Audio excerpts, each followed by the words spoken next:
Hello everyone. ಇವತ್ತು ನಾವು error spotting ಬಗ್ಗೆ ಕಲಿಯೋಣ with tricks and practice. Dear students, ಇವತ್ತಿನ ಟಾಪಿಕ್ ಬಂದ್ಬಿಟ್ಟು ಎರರ್ ಸ್ಪಾಟಿಂಗ್ ಅಂತ ಇದೆ. ಸೊ ಎರರ್ ಸ್ಪಾಟಿಂಗ್ ಅಂದ್ರೆ ಏನಂತ ಮೊದಲು ಅರ್ಥ ಮಾಡ್ಕೊಳ್ಳೋಣ. ಸೊ ಆಮೇಲೆ ನಾನು ನಿಮಗೆ ಎಕ್ಸ್ಪ್ಲೈನ್ ಮಾಡ್ತಾ ಹೋಗ್ತೀನಿ. ಸೊ ಮೊದಲನೇದಾಗಿ what is error spotting. So what is error spotting ಅಂತಂದ್ರೆ ಎರರ್ ಸ್ಪಾಟಿಂಗ್ ಅಂದ್ರೆ ಸೆಂಟೆನ್ಸ್ ನಲ್ಲಿ ಇರುವಂತಹ ಮಿಸ್ಟೇಕ್ಸ್ ಗಳನ್ನ ಐಡೆಂಟಿಫೈ ಮಾಡೋದಂತ ಆಗುತ್ತೆ. ಸೊ ಈ ತರ ಕ್ವಶನ್ಸ್ ಇತ್ತೀಚೆಗೆ ಆಲ್ಮೋಸ್ಟ್ ಪ್ರತಿಯೊಂದು ಎಕ್ಸಾಮ್ ಅಲ್ಲಿ ಕೂಡ ಕೇಳ್ತಾ ಇದಾರೆ. ಪರ್ಟಿಕ್ಯುಲರ್ ಆಗಿ ಎಲ್ಲಾ ಕಾಂಪಿಟೇಟಿವ್ ಎಕ್ಸಾಮ್ ಅಲ್ಲಿ ಈ ರೀತಿ ಕ್ವಶನ್ಸ್ ಬಂದೇ ಬರುತ್ತೆ. ಇವನ್ ನಮ್ಮ ಸ್ಕೂಲ್ ಕಾಲೇಜ್ ಎಕ್ಸಾಮ್ ಅಲ್ಲಿ ಕೂಡ ಈ ತರ ಎರರ್ ಸ್ಪಾಟಿಂಗ್ ಕ್ವಶನ್ಸ್ ಕೂಡ ಕೇಳ್ತಾ ಇದಾರೆ ಇವಾಗ ರೀಸೆಂಟ್ ಆಗಿ. ಸೊ ಹಾಗಾದ್ರೆ ಈ ಎರರ್ ಸ್ಪಾಟಿಂಗ್ ಅನ್ನ ಕಲಿಯೋದ್ರಿಂದ ನಮ್ಗೆ ಏನ್ ಹೆಲ್ಪ್ ಆಗ್ತಾರೆ, ಎಕ್ಸಾಮ್ ಅಲ್ಲಿ ತುಂಬಾನೇ ಇಂಪಾರ್ಟೆಂಟ್ ಇದು ಟಾಪಿಕ್. ಸೊ ನೀವು ಎರರ್ ಸ್ಪಾಟಿಂಗ್ ಅನ್ನ ಅರ್ಥ ಮಾಡ್ಕೊಂಡ್ಬಿಟ್ರೆ ನಿಮ್ಮ ಎಕ್ಸಾಮ್ ಅಲ್ಲಿ ತುಂಬಾನೇ ಹೆಲ್ಪ್ ಆಗುತ್ತೆ. ಜೊತೆಗೆ ಗ್ರಾಮರ್ ಕೂಡ ನಿಮ್ದು ಇಂಪ್ರೂವ್ ಆಗುತ್ತೆ. So error spotting find out ಮಾಡೋದೇನೆ ಗ್ರಾಮರ್ ಮುಖಾಂತರ. ಹೀಗಾಗಿ ಈ ಎರರ್ ಸ್ಪಾಟಿಂಗ್ ಅನ್ನ ನೀವು ಎಷ್ಟು ಪ್ರಾಕ್ಟೀಸ್ ಮಾಡ್ತೀರಾ ಅಷ್ಟು ನಿಮ್ದು ಗ್ರಾಮರ್ ಕೂಡ ಇಂಪ್ರೂವ್ ಆಗ್ತಾ ಹೋಗುತ್ತೆ. ಲಾಸ್ಟ್ ನೋಡಿ, ರೈಟಿಂಗ್ ಸ್ಕಿಲ್ ಕೂಡ ನಿಮ್ದು ಇಂಪ್ರೂವ್ ಆಗ್ತಾ ಹೋಗುತ್ತೆ. ರೈಟಿಂಗ್ ಸ್ಕಿಲ್ ತುಂಬಾನೇ ಇಂಪ್ರೂವ್ ಆಗುತ್ತೆ. You don't make any mistake after that. So ನೀವು ಎರರ್ ಸ್ಪಾಟಿಂಗ್ ಅನ್ನ ಸರಿಯಾಗಿ ಅರ್ಥ ಮಾಡ್ಕೊಂಡ್ಬಿಟ್ರೆ, ಸೊ ನಾವು ಬರೆಯುವಂತ ಸೆಂಟೆನ್ಸ್ ಅಲ್ಲಿ ಎಲ್ಲಿ ಎರರ್ ಆಗ್ತದೆ ಅಂತ ನಿಮ್ಗೆ ಗೊತ್ತಾಗ್ಬಿಟ್ರೆ ನಿಮ್ ರೈಟಿಂಗ್ ಸ್ಕಿಲ್ ಕೂಡ ತುಂಬಾನೇ ಇಂಪ್ರೂವ್ ಆಗುತ್ತೆ. ಜೊತೆಗೆ ಈ ಎರರ್ ಸ್ಪಾಟಿಂಗ್ ಅನ್ನ ಕಲಿಯೋಕ್ಕಿಂತ ಮುಂಚೆ 3 ಗೋಲ್ಡನ್ ರೂಲ್ಸ್ ಇದೆ. ಕೆಲವೊಂದು ರೂಲ್ಸ್ ಗಳನ್ನ ನಾವು ಅರ್ಥ ಮಾಡಬೇಕು. ಸೊ ಮೊದಲನೇ ರೂಲ್ಸ್ ಏನಪ್ಪಾ ಅಂತಂದ್ರೆ ಸಬ್ಜೆಕ್ಟ್ ವರ್ಬ್ ಅಗ್ರಿಮೆಂಟ್ ಅಂತ ಬರುತ್ತೆ. ಸೊ ಇದು ಸಪರೇಟ್ ಆಗಿ ಒಂದು ಟಾಪಿಕ್ ಬರುತ್ತೆ, ಸಬ್ಜೆಕ್ಟ್ ವರ್ಬ್ ಅಗ್ರಿಮೆಂಟ್ ಅಂತ. ಸೊ ಇದ್ರ ಮೇಲೆ ಕೂಡ ನಾನೊಂದು ವಿಡಿಯೋನ ಆಲ್ರೆಡಿ ಅಪ್ಲೋಡ್ ಮಾಡಿದ್ದೀನಿ. ಆ ವಿಡಿಯೋ ಕೂಡ ನೀವು ನೋಡಬಹುದು. ಸೊ ಸಬ್ಜೆಕ್ಟ್ ವರ್ಬ್ ಅಗ್ರಿಮೆಂಟ್ ಅಂತ ಬರುತ್ತೆ. ಸೊ ಇದೊಂದು ಎಕ್ಸಾಂಪಲ್ ಇದೆ ನೋಡಿ, ಸಿ ಸಿಂಗ್ ಅಂತ ಇದೆ. So it's a wrong. ಇದೇನಾಗಬೇಕು, ಸಿ ಸಿಂಗ್ಸ್ ಅಂತ ಆಗುತ್ತೆ. ಸೊ ಯಾಕೆ ಇದಾಗುತ್ತೆ ಅನ್ನೋದನ್ನ ನಾನು ಮುಂದೆ ಹೋಗ್ತಾ ನಿಮಗೆ ಎಕ್ಸ್ಪ್ಲೇನ್ ಮಾಡ್ತಾ ಹೋಗ್ತೀನಿ. ಸೊ ನೆಕ್ಸ್ಟ್ ನೋಡಿ, ಟೆನ್ಸ್ ಚೆಕ್. ಹೌದಾ, ಐ ಡಿಡಂಟ್ ಕೇಮ್ ಅಂತ ಇದೆ, it's wrong. I didn't come ಅಂತ. ಸೊ ಆಲ್ರೆಡಿ ಇಲ್ಲಿ ಪಾಸ್ಟ್ ಟೆನ್ಸ್ ಅನ್ನು ಇಂಡಿಕೇಟ್ ಮಾಡ್ತಾ ಜೊತೆಗೆ ಮತ್ತೊಂದು ಪಾಸ್ಟ್ ವರ್ಬ್ ಅನ್ನ ಯೂಸ್ ಮಾಡಕ್ ಆಗಲ್ಲ ನಾವು. ಸೊ ಐ ಡಿಡಂಟ್ ಕಮ್ ಅಂತ ಆಗುತ್ತೆ. ಸೊ ನಿಮ್ಗೆ ಗೊತ್ತಿದೆ ಕಮ್ ಕೇಮ್ ಕಮ್ ಆಗುತ್ತೆ. ಬಟ್ ಇಲ್ಲಿ ನಾವು ಬಳಸಿರೋದು ಕಮ್ ಯಾವಪ್ಪ ಅಂದ್ರೆ present form come. I didn't come ಅಂತ ಆಗುತ್ತೆ. ಸೊ ಅಂದ್ರೆ ನಮಗೆ ಟೆನ್ಸಸ್ ಬಗ್ಗೆ ಪ್ರಾಪರ್ ಆಗಿ ಐಡಿಯಾ ಇರಬೇಕು. ನೆಕ್ಸ್ಟ್ ನೋಡಿ, ಆರ್ಟಿಕಲ್ಸ್ ಅಂಡ್ ಪ್ರಿಪೋಸಿಷನ್ಸ್, ಇದ್ರ ಬಗ್ಗೆ ಕೂಡ ನಮಗೆ ಸ್ವಲ್ಪ ನಾಲೆಜ್ ಇರಬೇಕು. ಸೊ ಇಲ್ಲಿ ಇನ್ ಮಂಡೇ ಅಂತ ಇದೆ. So in Monday is a wrong. ಸರಿಯಾಗಿ ಏನಾಗುತ್ತೆ, ಆನ್ ಮಂಡೇ ಅಂತ ಆಗುತ್ತೆ. ಸೊ ನಾವು ಎಲ್ಲಿ ಆನ್ ಬಳಸಬೇಕು, ಎಲ್ಲಿ ಇನ್ ಬಳಸಬೇಕು, ಎಲ್ಲಿ ಆಟ್ ಬಳಸಬೇಕು ಅನ್ನೋದು ನಮಗೆ ಗೊತ್ತಿರಬೇಕು. ನೋಡಿ, ಈ ಸಬ್ಜೆಕ್ಟ್ ವರ್ಬ್ ಅಗ್ರಿಮೆಂಟ್, ಆಮೇಲೆ ಟೆನ್ಸಸ್ ಬಗ್ಗೆ, ಜೊತೆಗೆ ಆರ್ಟಿಕಲ್ಸ್ ಪ್ರಿಪೋಸಿಷನ್ಸ್ ಬಗ್ಗೆ ಸೊ ನಿಮ್ಗೆ ಇವಷ್ಟು ನಿಮ್ಗೆ ನಾಲೆಜ್ ಇದ್ರೆ, ಸೊ ಈ 3 ರೂಲ್ಸ್ ಗೊತ್ತಿದ್ರೆ ಆಲ್ಮೋಸ್ಟ್ 70% ಎರರ್ಸ್ ಅನ್ನ ನೀವು ಈಸಿಯಾಗಿ ಕ್ಯಾಚ್ ಮಾಡಬಹುದು. ಸೊ ಇನ್ ಕೇಸ್ ನಿಮ್ಗೆ ಏನಾದ್ರು ಸಬ್ಜೆಕ್ಟ್ ವರ್ಬ್ ಬಗ್ಗೆ ಅಗ್ರಿಮೆಂಟ್ ಬಗ್ಗೆ ವಿಡಿಯೋ ಬೇಕಂದ್ರೆ ಸೊ ಡಿಸ್ಕ್ರಿಪ್ಷನ್ ಬಾಕ್ಸ್ ಅಲ್ಲಿ ಲಿಂಕ್ ಇರುತ್ತೆ.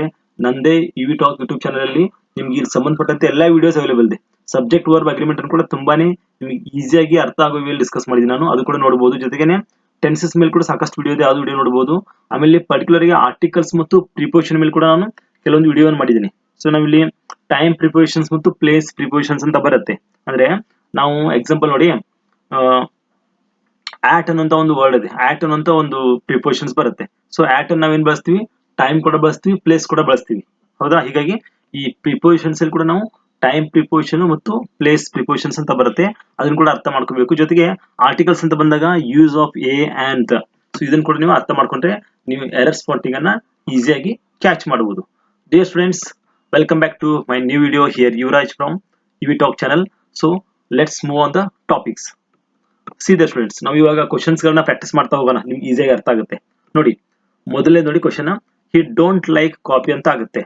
ಸೊ ಈ ಒಂದು ಸೆಂಟೆನ್ಸ್ ಅಲ್ಲಿ ಎಲ್ಲಿ ಎರರ್ ಇದೆ ಅಂತ ನೀವು ಫೈಂಡ್ ಔಟ್ ಮಾಡಬೇಕು. ನೋಡಿ ಎಲ್ಲಿ ಎರರ್ ಇದೆ ಅಂತ, ಈ ಒಂದು ಸೆಂಟೆನ್ಸ್ ಅಲ್ಲಿ ಎಲ್ಲಿ ಎರರ್ ಇದೆ ಅಂತ ನೀವು ಫೈಂಡ್ ಔಟ್ ಮಾಡಿದ್ರೆ ನಿಮ್ಗೆ ಈಸಿಯಾಗಿ ಅರ್ಥ ಆಗುತ್ತೆ.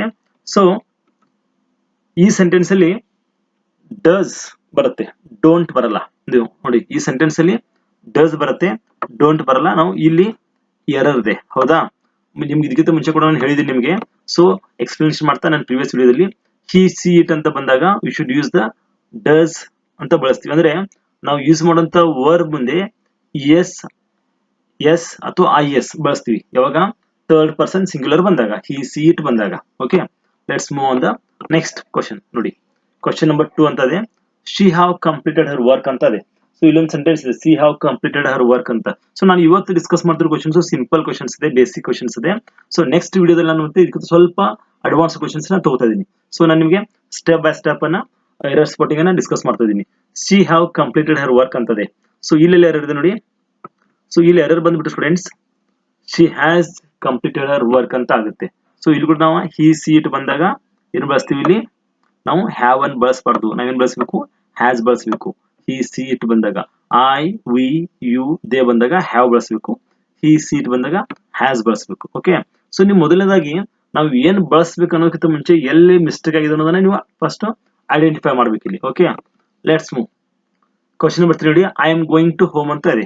ಸೊ ಈ ಸೆಂಟೆನ್ಸ್ ಅಲ್ಲಿ I am going to home ನಿಮ್ಗಿದು ಆಲ್ಮೋಸ್ಟ್ ಕರೆಕ್ಟ್ ಅನಿಸ್ತದೆ ಸೆಂಟೆನ್ಸ್, ಬಟ್ ಎಲ್ಲಿ ಎರರ್ ಆಗಿದೆ ಇದು? ಸೊ ಇಲ್ಲಿ ಎರರ್ ಬಂದ್ಬಿಟ್ಟು ನಾವು ಬಳಸಿರುವಂತಹ ಪ್ರಿಪೋಸಿಷನ್ಸ್ ಎರರ್ ಇದೆ. ಸೊ ಹಾಗಾದ್ರೆ ಯಾಕೆ ಇದನ್ನು ಎರರ್ ಅಂದ್ರೆ ಐ ಆಮ್ ಗೋಯಿಂಗ್ ಹೋಮ್ ಅಂತ ಆಗುತ್ತೆ, ಅದು I am going to home ಆಗಲ್ಲ. ರೀಸನ್ ಏನಪ್ಪಾ ಅಂತಾರೆ, ನಾವು ಹೋಮ್ ಮುಂದ್ಗಡೆ ಟು ಅನ್ನ ಬಳಸಬಾರ್ದು. ಓಕೆ, ಈ ಹೋಮ್ ಮುಂದ್ಗಡೆ ಟು ಅನ್ನ ಬಳಸಬಾರ್ದು. ಆಲ್ಮೋಸ್ಟ್ ನಾವು ರೆಗ್ಯುಲರ್ ಆಗಿ ಬಳಸ್ತಾ ಇರ್ತೀವಿ, but I am going to home is the wrong ಆಗುತ್ತೆ, I am going home is the right ಆಗುತ್ತೆ. Okay, let's move on the next question. Fourth question ನೋಡಿ, he is having a bike ಅಂತ ಇದೆ. He is having a bike. Okay, ಇದೇನಾಗುತ್ತೆ students?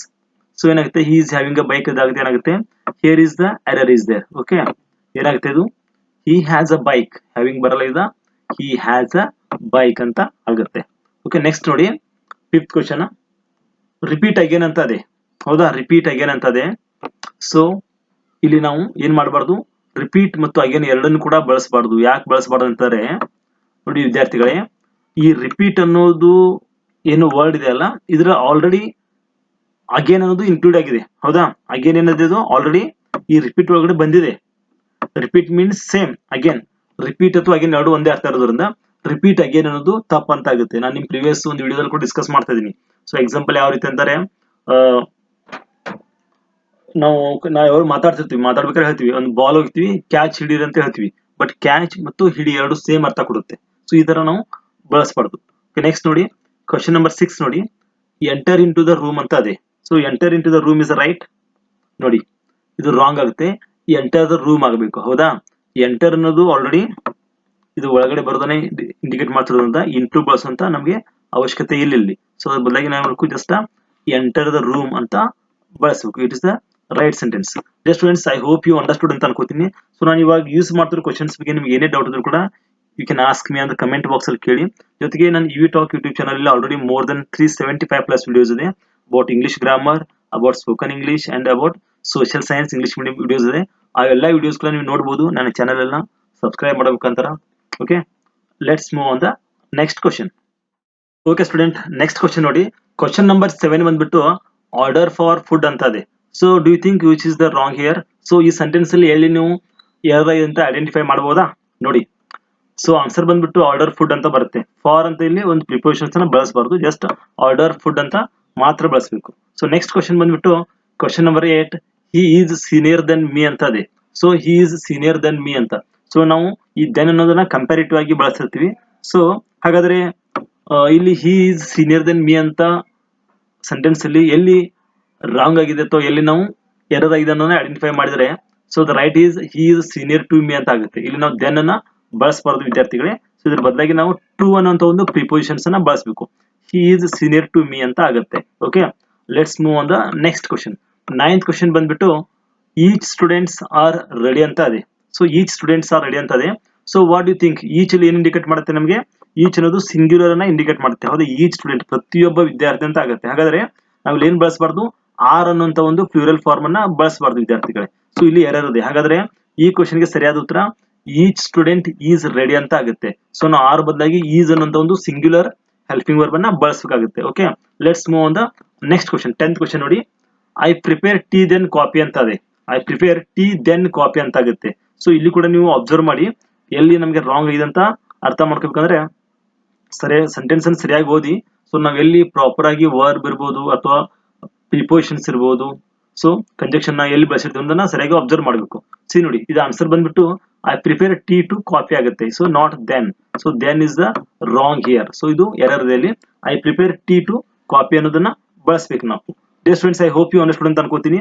So video like ಆದರೆ ನಿಮ್ friends ಕೂಡ share ಮಾಡಿ. ಜೊತೆಗೆ ಚಾನೆಲ್ ನ ಸಬ್ಸ್ಕ್ರೈಬ್ ಮಾಡೋದು ಮರಿಬೇಡಿ. ಯಾಕಂದ್ರೆ ಇನ್ ಫ್ಯೂಚರ್ ಕೂಡ ನಾನು ಸಾಕಷ್ಟು ವಿಡಿಯೋಸ್ ಅನ್ನ ಅಪ್ಲೋಡ್ ಮಾಡ್ತಾ ಇದ್ದೀನಿ ಅಬೌಟ್ ಇಂಗ್ಲಿಷ್ ಗ್ರಾಮರ್ ಇರಬಹುದು, ಸ್ಪೋಕನ್ ಇಂಗ್ಲಿಷ್ ಇರಬಹುದು, ಆಮೇಲೆ first language and second language English ಸಂಬಂಧಪಟ್ಟಂತ ಲೆಸನ್ಸ್ ಮೇಲೆ ಕೂಡ ವಿಡಿಯೋ ಮಾಡೋ ಪ್ಲಾನ್ ಇದೆ. ಸೊ ಹೀಗಾಗಿ ವಿಡಿಯೋನ ಚಾನೆಲ್ ನ ಸಬ್ಸ್ಕ್ರೈಬ್ ಮಾಡಿ, ಜೊತೆಗೆ ವಿಡಿಯೋನ ನಿಮ್ ಫ್ರೆಂಡ್ಸ್ ಕೂಡ ಶೇರ್ ಮಾಡಿ. So dear friends, thank you so much for watching my video.